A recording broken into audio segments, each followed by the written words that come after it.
আসসালামু আলাইকুম। Hello everyone, আশা করছি সবাই ভালো আছেন। আজকে আমি এমন একটা আইটেম নিয়ে আসছি যেটা বড়দের থেকেও বাচ্চাদের অনেক প্রিয়। আমরা অনেক সময় দেখা যায় বাচ্চারা বাহানা করে, বাসায় কোনো খাবার খায় না, তো আমরা টাকা দিয়ে দিই। তারা বাইরে কী খাচ্ছে, অস্বাস্থ্যকর অপুষ্টিকর খাবার খাচ্ছে, সেগুলো অনেক বাবা মাই দেখে না। তো আজকে যে কেকটা বানাবো সেটা যদি আপনারা আমার নিয়মে বানান তাহলে হচ্ছে কি 2 থেকে আড়াই মাস এটা সংরক্ষণ করে রাখতে পারবেন, আর বাচ্চারা অনেক পছন্দ করবে, খেয়ে নিবে অনায়াসে। তো চলেন দেখে নেওয়া যাক কীভাবে আমরা শুরু করব। তো কেকটা বানাতে যা উপকরণ লাগে তা আমি সাজিয়ে নিয়েছি, দেখিয়ে দিচ্ছি এক ফলকে। এখানে তরল দুধ আছে, চিনি 1 কাপ, ময়দা 1 কাপ, গুঁড়ো দুধ 1 কাপ, সয়াবিন তেল 1 কাপ, 2টা ডিম, আর হচ্ছে বেকিং সোডা আর ভ্যানিলা এসেন্স। আপনারা চাইলে এখানে অন্য কোনো ফ্লেভারের এসেন্সও নিতে পারেন, আমি ভ্যানিলাটা নিয়েছি।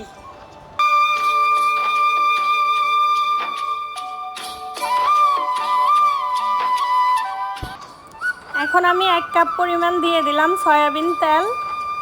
তো দিয়ে এখানে আমি দিয়ে দিব 1 কাপ পরিমাণ চিনি।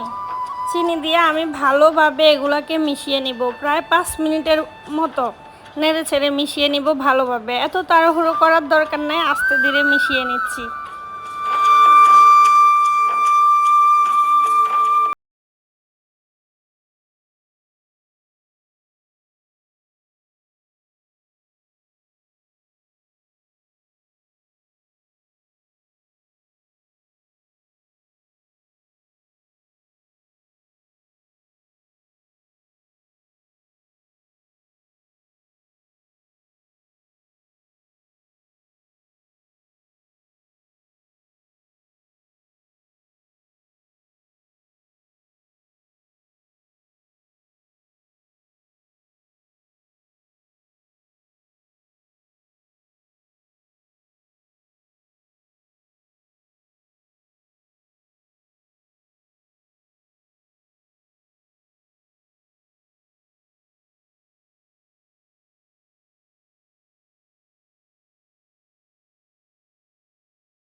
বেশি দিব না, তরল যে দুধটা নিয়েছি এটা আমি অল্প অল্প করে দিব, বারবার দিব, অল্প অল্প করে দিয়ে এগুলাকে মিশিয়ে নিব ভালোভাবে।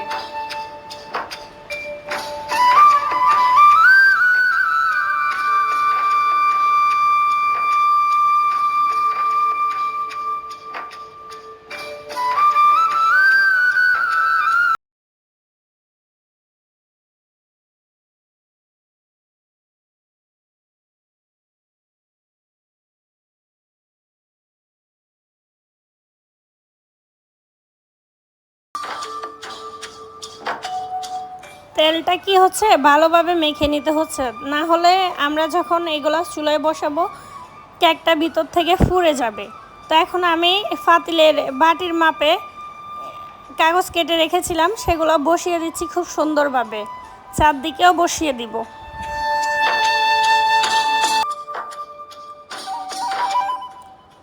এখন দিয়ে দিব ব্যাটারটা খুব সুন্দরভাবে আস্তে ধীরে দিয়ে দিব। দিয়ে আমি কয়েকটা ঝাঁকুনি দিয়ে দিব যাতে করে এগুলা পারফেক্টভাবে সেট হয়ে যায়। না হলে ওই যে ভটকাটা থাকে, ওই ভটকাটা থাকলে কেকটা অন্যরকম হয়ে যাবে, ভালো আসবে না খেতে।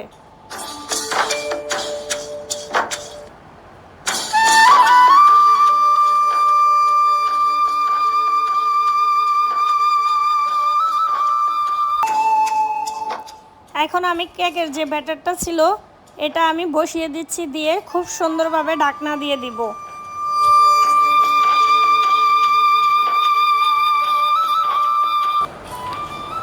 আমি এখন ঢাকনা দিয়ে দিচ্ছি। ঢাকনা দেওয়ার সময় অবশ্যই খেয়াল রাখতে হবে সসপ্যানের ঢাকনার যে একটা ছিদ্র থাকে সেটাকে আমি টিস্যু পেপার দিয়ে মুড়িয়ে ছিদ্রটা বন্ধ করে দিয়েছি।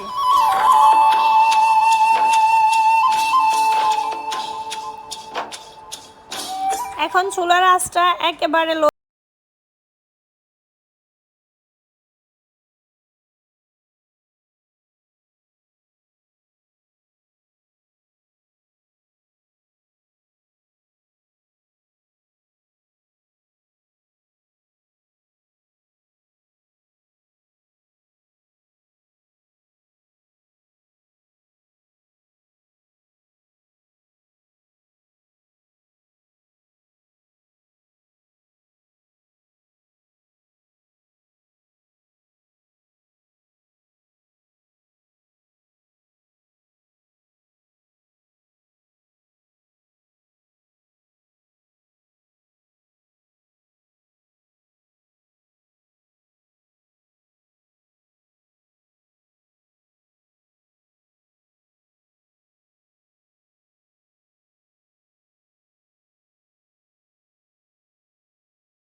এখন আপনি চাইলে এটাকে সংরক্ষণ করে রাখতে পারবেন, একটা ডিব্বাতে ভরে রাখতে পারবেন, প্রায় 2 থেকে আড়াই মাস এটা এভাবে রাখা যাবে।